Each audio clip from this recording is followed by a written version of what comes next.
ত্যাগ, সহমর্মিতা আর আত্মশুদ্ধির বার্তা দিয়ে অনুষ্ঠিত হলো ঈদের প্রধান জামাত।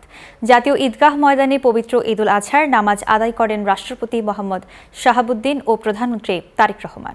ত্যাগের মহিমায় উদ্ভাসিত হয়ে সত্য ও সুন্দরের পথে ধাবিত হবার প্রত্যাশায় দোয়া ও মোনাজাতে অংশ নেন রাষ্ট্রের শীর্ষ কর্তা ব্যক্তিরা। পবিত্র ঈদুল আজহার বরকতময় সকালে আল্লাহর দরবারে শুকরিয়া আর ত্যাগের মহিমায় উজ্জীবিত হতে ভোর থেকেই রাজধানী জুড়ে শুরু হয় মুসল্লিদের পথচলা। জাতীয় ঈদগাহে ঈদের নামাজ আদায় করতে ঢল নামে মুসল্লিদের। নির্ধারিত সময়ের আগেই পূর্ণ হয় জাতীয় ঈদগাহের বিশাল মাঠ।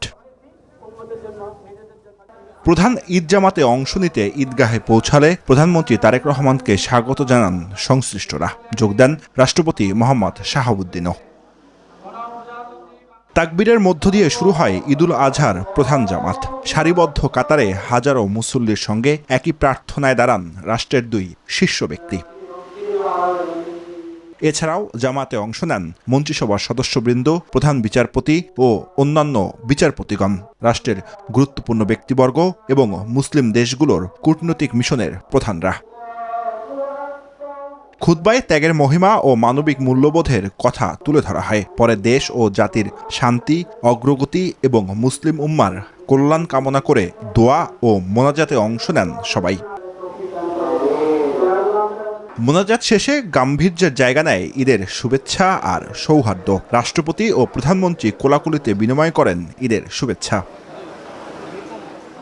আনুষ্ঠানিকতার বাইরেও ছিল অন্য এক দৃশ্য। নামাজ শেষে সাধারণ মানুষের সঙ্গে শুভেচ্ছা বিনিময় করেন প্রধানমন্ত্রী তারেক রহমান। কেউ মোবাইলে সেই মুহূর্ত ধরে রাখেন, কেউ শুধু কাছ থেকে দেখার আনন্দেই মুগ্ধ।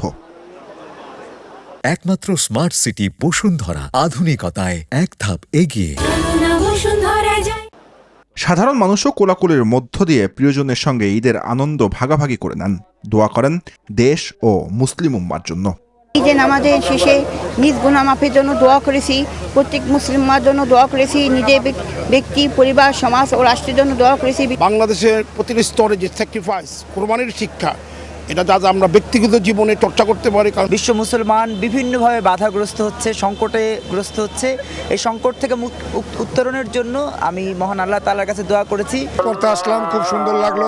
এলাকার পরিবেশ, আইনশৃঙ্খলা পরিস্থিতি খুবই স্বাভাবিক। পশু কোরবানির মাধ্যমে মনের পশুকে কোরবানি করার কথাও জানান তারা। ত্যাগের মহিমার আত্মশুদ্ধির বার্তা নিয়ে প্রতি বছরের মতো এবারও সব শ্রেণী পেশার মানুষের এক মহামিলন মেলায় পরিণত হয়েছিল জাতীয় ঈদগাহ ময়দান। নামাজ আর মোনাজাত শেষে সবার কণ্ঠই ছিল একই আকুতি, সকল ভেদাভেদ ভুলে নতুন বাংলাদেশ বিনির্মাণ। জুবাইর সানি, নিউজ 24, জাতীয় ঈদগাহ, ঢাকা।